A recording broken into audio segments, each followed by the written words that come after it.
नमस्कार मुलांनो, आज आपण इयत्ता 7वीतील इंग्रजी विषयामध्ये आपलं जे युनिट फर्स्ट आहे त्याच्यातलं जे चॅप्टर आहे आपलं 1.4 जर्नी टू द वेस्ट. आता आपण बघूया मुलांनो, जो आहे शेवटचा टप्पा म्हणजेच काय क्वेश्चन अँड आन्सर. म्हणजे हा पाठ अभ्यासलेला आहे. याच्यावर तुम्हाला परीक्षेमध्ये काय असतात, मोठे मोठे प्रश्न असतात, चॅप्टरच्या आधारावर प्रश्न असतात. तर ते प्रश्न आणि त्याचे उत्तर काय करूया आपण आता अभ्यासूया. चला मग आपण प्रश्न उत्तराला तयार, म्हणजे तुम्ही तयार आहात का? आपण ते काय करूया, आपण आता त्याचा अभ्यास करूया. तर बघा, पहिला प्रश्न वाचा मुलांना. काय दिलेले आहे? What was Yuan Chong's dream? म्हणजे युआन चॉंग होता, त्याचं ड्रीम काय होतं? काय होतं मुलांना, त्याचं ड्रीम काय होतं सांगा पाहू. काय वाचलं, अभ्यासलं होतं की आपण काय बघणार होतो की युआन चॉंगला काय करायचं होतं? चीन मधून त्याला इंडियामध्ये जायचं होतं आणि काय करायचं होतं त्याला? त्याच्यातून म्हणजे बुक घ्यायची होती. कुठली? जे बुद्धिस्ट स्क्रिप्चर्स आहे ती पुस्तक त्याला भारतामध्ये आणायची होती. तर हे काय होतं त्याचं मुलांनो? हे त्याचं त्याचं ड्रीम होतं, म्हणजे त्याचं स्वप्न होतं. काय आहे उत्तर बघूया आपण. He wanted to take Buddhist scriptures. त्याला काय करायचं होतं? He wanted to take Buddhist scriptures from India to his homeland in China. त्याला काय करायचं होतं? त्याची अशी इच्छा होती, त्याचं असं स्वप्न होतं की त्याला काय करायचं होतं? इंडियामध्ये जे बुद्धिस्ट स्क्रिप्चर होतं, म्हणजे बुद्धाविषयी जो धर्मग्रंथ होता, तो त्याला इंडियामधून कुठे न्यायचं होतं? त्याचं होमलँड कुठलं होतं? तो चायनाचा रहिवासी होता आणि त्याचा होमलँड म्हणजे त्याच्या मातृभूमीमध्ये तो धर्मग्रंथ त्याला तिथे न्यायचं होतं. तर वाचूया परत प्रश्न. काय दिलेला आहे? What was Yuan Chong's dream? Yuan चॉंगचं ड्रीम काय होतं? He wanted to take Buddhist scriptures from India to his homeland in China. म्हणजे त्याला असं वाटत होतं की हे जे इंडियामध्ये बुद्धिस्ट स्क्रिप्चर्स आहेत ते कुठे आपल्या होमलँडमध्ये म्हणजे चायनामध्ये घेऊन जायला पाहिजे, हे त्याचं स्वप्न होतं. तर आता आपण पुढचा प्रश्न बघूया मुलांना. दुसऱ्या नंबरचा प्रश्न आहे. काय आहे वाचूया. Why did people think that gods and supernatural powers had helped Yuan Chong? बघा, म्हणजे तो जिथे राहायचा, युआन चॉंग ज्या प्रदेशात राहायचा किंवा ज्या टाउन मध्ये राहायचं किंवा विलेज मध्ये राहायचं असेल, तर तिथल्या लोकांना असं का बरं वाटत होतं की युआन चॉंगला या प्रवासामध्ये म्हणजे जे गॉडेस आहेत, म्हणजे जे देव देवता आहेत आणि सुपर नॅचरल पॉवर्स आहेत, म्हणजे अशी दैवी शक्ती आहे की त्या दैवी शक्तीमुळेच तो हा प्रवास पूर्ण करू शकला, असं त्या तिथल्या लोकांना का बरं वाटत असेल? का बरं वाटत असेल मुलांना सांगा. बघा, कारण चायना टू ते 17th सेंचुरीमध्ये चीन टू इंडिया हा जो ट्रॅव्हल होता किंवा प्रवास होता, हा काही सोपा असा नॉट इझी म्हणजे असा सोपा प्रवास नव्हता. कारण आता आपण बघतो आहोत की आता काय आपल्याकडे अनेक असे ऑप्शन आहेत की आपण 2 दिवसामध्ये आपण दुसऱ्या देशामध्ये पोहोचू शकतो. कारण आता आपल्याकडे फोन्स आहेत, कनेक्टिव्हिटी आहे, एरोप्लेन्स आहेत. पण त्या काळात असं काहीच नव्हतं. एक तर पायी चालावं लागत होतं, नाहीतर कशाने घोड्यावर बसून जावं लागत होतं. तर युआन चॉंग यांनी घोड्यावर बसून जाणं पसंत केलं.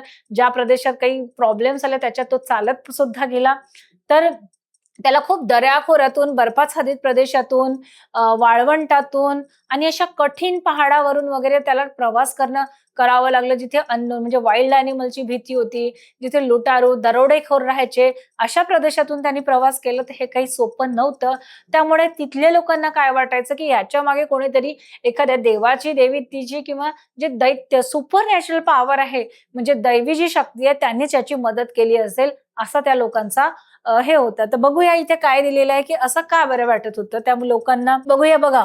बिकॉज म्हणजे कारण Yuan Chong's journey back to China safely with the scriptures was a very different and unbelievable task. इथे काय सांगितलेलं आहे? कारण सांगितलंय Yuan Chong's journey back to China, म्हणजे युआन चॉंगची जी जर्नी होती बॅक टू चायना, जेव्हा तो चीन मधून भारतात गेला, इंडियामध्ये, आणि इंडियातून तो चायनाला जेव्हा परत आला सेफली, आणि सेफ म्हणजे तो जसा गेला त्याचप्रमाणे तो जसा सेफ म्हणजे चांगल्या प्रकारे तो परत आला, कुठली इंजुरी न होता किंवा कुठलाही हे नव्हता, सेफली विथ, आणि त्याने सेफ्टीनी म्हणजे त्याने चांगल्या प्रकारे हे करून काय केलं, जे बुद्धिस्ट स्क्रिप्चर्स होतं ते काय तो सोबत घेऊन आला.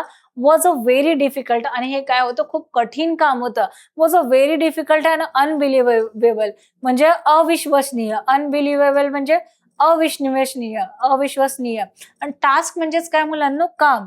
जे युआन चॉंगने जे काम केलं चायना टू इंडिया आणि इंडिया टू चायना, आणि तेही ती बुद्धिस्ट स्क्रिप्चर्स घेऊन तो सेफ म्हणजे चांगल्या प्रकारे तो चायनामध्ये पोहोचला. आणि तेही म्हणजे ते इतकं डिफिकल्ट, इतकं कठीण काम होतं आणि अनबिलिव्हेबल म्हणजे अविश्वसनीय असं काम होतं जे त्यांनी करून दाखवलं. Yuan could have achieved is mostly because of the help of the god. तर त्यामुळे तिथल्या लोकांना काय वाटायचं, त्या गावात राहणाऱ्या किंवा त्या प्रदेशात राहणाऱ्या लोकांना काय वाटायचं, युआन कुड हॅव अचिव्हड म्हणजे युवांनी जे हे अचिव्ह केलं होतं, जे प्राप्त केलं होतं, mostly because of the help of the god. तर त्यांना वाटायचं की याला कुठल्या तरी देवानी मदत केलेली आहे, त्यामुळेच हा टास्क पूर्ण करू शकला. तर बघा परत एकदा वाचूया. Why did people think that gods and supernatural power had help Yuan Chong. म्हणजे तिथले लोक का बरं असा विचार करत होते की युआन चॉंगला तिथल्या देवानी किंवा तिथल्या ज्या दैवी शक्तीने त्याला मदत केली. तर वाचूया परत. Because Yuan Chong journey back to China safely with the scriptures was a very difficult and unbelievable task. Yuan could have achieved it mostly because of the help of the God. म्हणजे त्यांना वाटत होतं की हे खूप कठीण आणि unbelievable म्हणजे अविस्मरणीय असं काम आहे आणि हे एक साधारण मनुष्य करू शकत नाही, आणि त्यामुळे नक्कीच याला देवानी मदत केलेली असेल असं लोकांची समज होती. तर बघूया मुलांना, आता आपण जो नेक्स्ट प्रश्न आहे तो बघूया. What is the novel about. म्हणजे ही जी नॉवेल होती, नॉवेल म्हणजे मुलांना कादंबरी, जे आपण मराठीमध्ये वगैरे पण कादंबरी वाचतो, NOVEL नॉवेल म्हणजे कादंबरी. ही जी आहे journey to the west, what is the novel about. ही नॉवेल कशाबद्दल आहे, तर काय आहे नॉवेलचा मेन पर्पज काय आहे. तर इथे काय सांगितलेलं आहे मोस्टली की युआन चांग नावाचा एक पिलग्रिमेज होता, म्हणजे तीर्थयात्री होता, ट्रॅव्हलर होता. आणि काय त्याची अशी इच्छा होती की जे बुद्धिस्ट जे आहे स्क्रिप्चर्स ते ते काय चायनामधून इंडियाला जायचं आणि बुद्धिस्ट स्क्रिप्चर्स ते आपल्या म्हणजे आपल्या लँडमध्ये, आपल्या मदरलँड म्हणजे मातृभूमीमध्ये, आपल्या चायनामध्ये आणायचं आणि लोकांमध्ये चांगले विचार आणि लोकांमध्ये चांगले विचार आणि बुद्ध धर्माविषयी जागरूकता यावी, लोकांना चांगली शिकवण मिळावी, हा त्याचा उद्देश होता. तर बघूया what is the novel about. The novel was about Yuan Chong's famous pilgrimage. तर ही जी नॉवेल कशाबद्दल होती की जे युआन चॉंग हा जो यात्री होते त्यांनी जे फेमस पिलग्रिमेज, त्यांनी जी यात्रा केली, 17 वर्ष त्यांनी प्रवास केला, त्याबद्दल आहे. टू इंडिया आणि 17 वर्ष China to India and India to China, असं त्याने 17 वर्ष जो ट्रॅव्हल केला, हे त्या ट्रॅव्हलर बद्दल आहे, युआन चॉंग बद्दल. Many folk tales were the part of the novel. आणि ह्या कादंबरीमध्ये अशा फॉकटेल आहेत, म्हणजे अशा लोककथा जुळलेल्या आहेत. या नॉवेलमध्ये लोककथा सुद्धा जुळलेल्या आहेत, म्हणजे लोकांनी त्याच्याविषयी काय विचार केला, मग कुठलं सुपरनॅचरल पॉवर होता, मग देवांनी कशी मदत केली. तर ह्या कादंबरी या नॉवेलमध्ये युआन चॉंगच्या पिलग्रिम्स तीर्थयात्रेविषयी दिलेलं आहे. आणि त्याचं मेन जे एम होतं की इंडियामध्ये जाऊन बुद्धिस्ट स्क्रिप्चर्स आणायचं, त्याच्याबद्दल लिहिलेलं आहे. आणि मेनी फॉकटेल्स वर the part of the novel. आणि तिथल्या ज्या लोककथा होत्या, युआन चॉंग विषयी लोक काय समजत होते, त्या ज्या फॉकटेल्स आहेत ते पण या कादंबरीमध्ये जुळलेल्या आहेत. हे त्याच्यासाठी होतं. बघूया नेक्स्ट प्रश्न. Can you think of other pairs of word starting with फॉक. तर बघा इथे काय विचारलेलं आहे. फॉक म्हणजे काय, आपण म्हणतो ना फॉकटेल्स, फॉक म्युझिक म्हणजे लोकगीत, लोककथा म्हणजे काय, आपण ज्या प्रदेशात राहतो म्हणजे त्या प्रकारचा तो एक संगीताचा किंवा त्या संस्कृतीचा प्रकार राहतो. बघा आता फॉक म्हणजे आता तुम्ही आदिवासी म्हणजे तुम्ही जमात पाहिली तर त्यांचा एक विशिष्ट डान्स असतो, त्यांची एक विशिष्ट कल्चर असते. फोक म्हणजे काय, त्या लोकांची, ज्या लोकांत ज्या ज्या स्टेटमध्ये, ज्या राज्यात जे लोक राहतात, जी संस्कृती जपतात आणि त्याविषयी ते त्यांच्याविषयी जसे गाणे असू देत, नृत्य असू देत, त्यांच्या परंपरा असू देत, त्या पाळतात. तर त्याला काय म्हणू, फोक म्हणजे तिथल्या लोकजीवनाविषयी, त्यांच्या गाण्यांमध्ये, त्यांच्या कल्चरमध्ये तर त्यांचा प्रभाव असतो. तर आपल्याला इथे हे विचारलेलं आहे की can you think other pairs of word with फॉक. म्हणजे इथे फॉक जो शब्द दिलेला आहे तर याच्याविषयी आपल्याला काय बनवायचं आहे, फॉक. आता आपण फॉक टेल्स ऐकलं होतं, तर फॉक टेल सारखं काय येईल, फॉक म्युझिक येईल म्हणजे लोकसंगीत. मग काय येईल, फॉक सॉन्ग मग हे पेअर बनवलेलं आहे, फॉक आलेला आहे, फॉक म्युझिक, फॉक सॉन्ग, फॉक डान्स. पर म्हणजे अशा प्रकारचे काय करायचे आहेत आपल्याला, असे पेअर बनवायचे आहेत. तर आपण बघूया उत्तरामध्ये काय कुठले कुठले पेअर दिलेले आहे बघा. तर काय दिलेलं आहे, फॉक पासून आपल्याला पेअर बनवायचे होते. तर कुठले कुठले पेअर दिलेले आहे इथे, फॉक सॉन्ग आहेत. फॉक सॉन्ग म्हणजे काय, लोकगीत आहे. मग आहे फॉक डान्स म्हणजे काय आहे, लोकनृत्य आहे. मग फॉक आर्ट म्हणजे लोककला जी आहे. आता तुम्ही वारली पेंटिंग वगैरे बघता, आपल्याला दिसते, तर ते काय फोक आर्ट आहे. म्हणजे काय आहे, लोककला आहे. मग आहे फोक म्युझिक म्हणजे लोकसंगीत, फोक सिंगर म्हणजे लोकगीत गाणारे जे असतात, आणि फोक फेस्टिवल म्हणजे लोक म्हणजे ज्या प्रदेशात आपण जे राहतो तिथले जे त्योहार असतात त्याला आपण काय म्हणू, फोक फेस्टिवल. तर बघा अशा प्रकारे फोक शब्दापासून काय केलेले आहेत आपण, पेअर बनवलेले आहेत. तुम्हालाही काय आठवत असतील तर तुम्ही परत ऍड करू शकता. बघा आता 5वा प्रश्न कुठला आहे मुलांनो, why did the three characters agreed to help Yuan Chang. बघा, why did the three characters agreed to help Yuan चांग.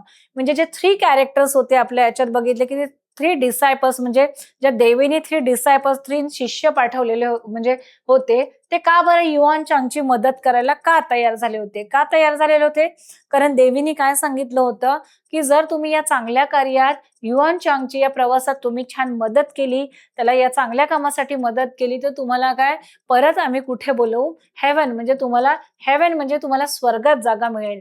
तर या हे त्यांना पटलं आणि म्हणून काय ते त्या युआन चांगची मदत करायला काय झाले, तयार झाले. बघा काय दिलेलं आहे इथे, बिकॉज द काइंड डेटी Gonian asked them to help Yuan Chang in his pilgrimage to India and use their powers for his good work. If they do so, they will return to heaven again. काय म्हटलेलं आहे, because the kind deity Guanyin asked them.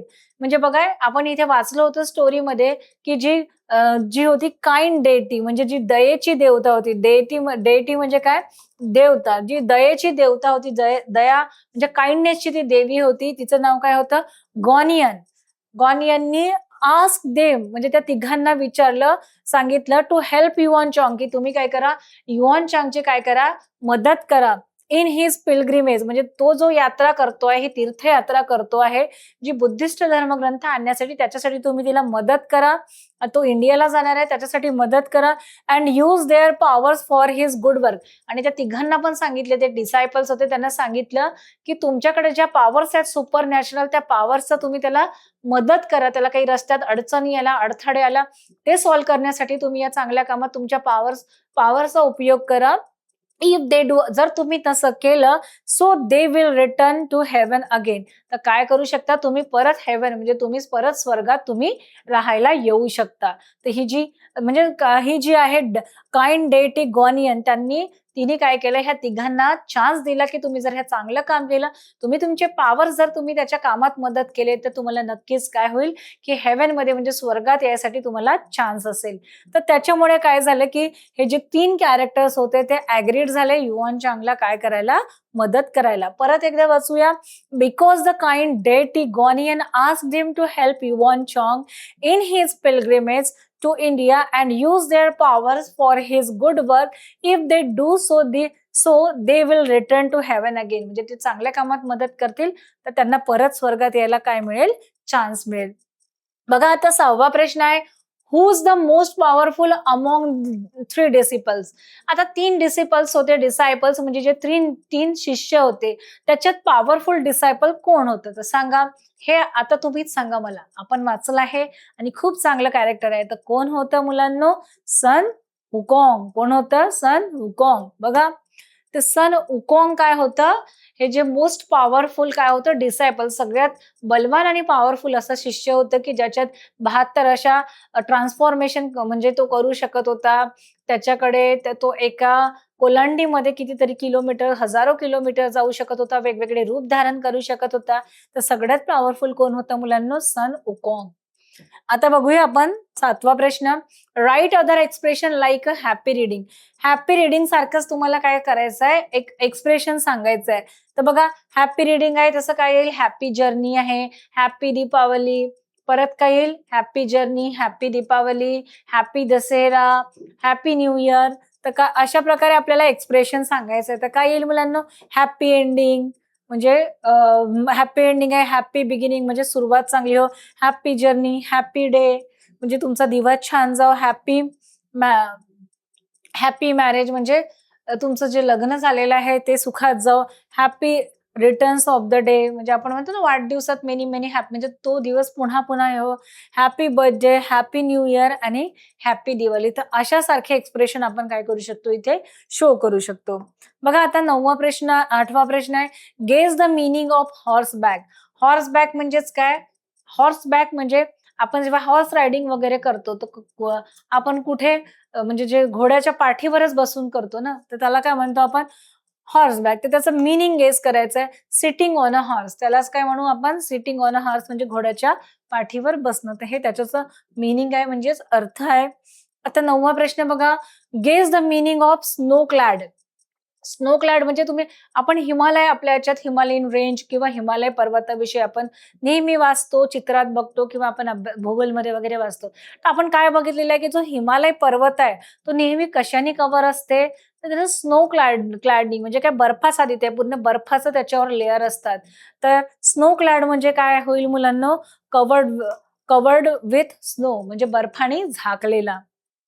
आता बघा शेवटचा प्रश्न आहे, say whether the following sentence is right or wrong. आता इथे सेंटेन्स दिलेला आहे आपल्याला म्हणजे वाक्य दिलेलं आहे तो राईट म्हणजे बरोबर आहे की रॉंग आहे म्हणजे चुकीचं आहे, हे काय करायचं आहे आपल्याला सांगायचं आहे. तर वाचूया आपण सेंटेन्स काय दिलेला आहे. The novel journey to the west is about a journey to western count like England and America. इथे काय म्हटलेलं आहे? द नॉवेल जी कादंबरी आहे, जर्नी टू द वेस्ट म्हणजे पश्चिमेकडचा प्रवास आहे. नॉवेलचं काय आहे? नाव आहे. इज अबाउट अ जर्नी म्हणजे ह्या प्रवासाविषयी सांगितलेलं आहे. To western count like a western count म्हणजे पश्चिमी देश आहे, इंग्लंड आणि अमेरिका. म्हणजे ही जी नॉवेल आहे जर्नी टू द वेस्ट, इथे म्हणजे जो प्रवासाचं वर्णन केलेलं आहे तर ते इंग्लंड अँड अमेरिकेचं प्रवासाचं वर्णन केलेलं आहे का? तर बरोबर आहे की चूक आहे? रॉंग आहे की राईट आहे? पटकन सांगा, अगदी सोपं आहे. तर तुम्ही सांगितलेलं उत्तर बरोबर आहे. तर हे सेंटेन्स काय आहे मुलांनो? रॉंग आहे म्हणजेच चुकीचं आहे. तर हा प्रवास कुठला होता? चायना टू इंडिया म्हणजे चीन आणि आपला इंडियातला तो प्रवास होतो म्हणून हा काय आहे? हे रॉंग आहे. तर अशा प्रकारे मुलांनो काय झालेलं आहे? जर्नी टू द वेस्ट हा जो चॅप्टर आहे आपण छान प्रकारे अभ्यासलेला आहे. त्याचं एक्सप्लेनेशन पण मी छान समजावून सांगितलेलं आहे आणि ऑब्जेक्टिव्ह जे प्रश्न आहेत ते आपण ऍक्टिव्हिटीद्वारे अभ्यासलेला आहे. गेमद्वारे काही प्रश्न सॉल्व्ह केलेला आहे, मग टेस्ट घेतली आहे आणि जे लॉंग क्वेश्चन आन्सर आहेत मुलांना ते पण आता अभ्यासलेलं आहे. आय होप हा तुम्हाला जो प्रकरण आहे, लेसन आहे पूर्णपणे समजलेला असेल आणि तुम्ही परत काय करा, ह्याचा छान अभ्यास करा म्हणजे तुम्हाला परीक्षेमध्ये काय होईल? छान मदत होईल आणि नाही समजलं असेल तर पुन्हा एकदा तुम्ही हे बघू शकता. अशा प्रकारे मुलांनो हे जे आहे प्रवास वर्णन जे होतं युवान चांगचं ते आपण छान प्रकारे अभ्यासलेलं आहे आणि ही स्टोरी तुम्हाला नक्कीच आवडलेली असेल. धन्यवाद.